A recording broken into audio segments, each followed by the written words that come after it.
नमस्कार मंडळी, बाई तुझा आशीर्वाद या मालिकेच्या आजच्या पुढील भागात आपल्याला असं पाहायला मिळालं।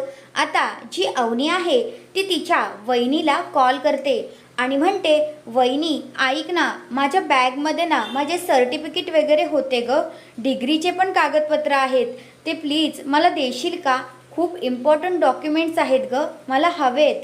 असं आता अवनी तिच्या वहिनीला कळवळीने सांगत असते। तेवढ्यातच आता तिथे तिचा भाऊ आलेला असतो आणि तोच आता फोनवर बोलायला सुरुवात करतो आणि म्हणतो की तुला कुठलेही कागदपत्र भेटू शकणार नाहीत, समजलं ना?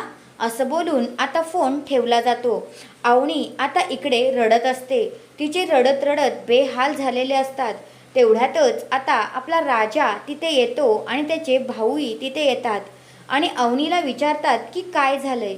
तर अवनी म्हणते, माझे डॉक्युमेंट्स मला भेटणार नाहीत आणि आता माझी स्वप्न कशी काय पूर्ण करणार, मी काय करू? तर तेवढ्यातच आपला राजा आता अवनीला त्याच्या अंदाजामध्ये असं म्हणतो की जगातला कुठलाच असा कागद नाही की तो तुमच्या स्वप्नांच्या आड येईल। असं आता तो अवनीला म्हणतो आणि कुठेतरी अवनीला त्याच्या शब्दांनी दिलासा भेटतो। तर हा आहे आजचा पुढील भाग। तुम्हाला कसा वाटला ते कमेंट करून नक्कीच सांगा। धन्यवाद।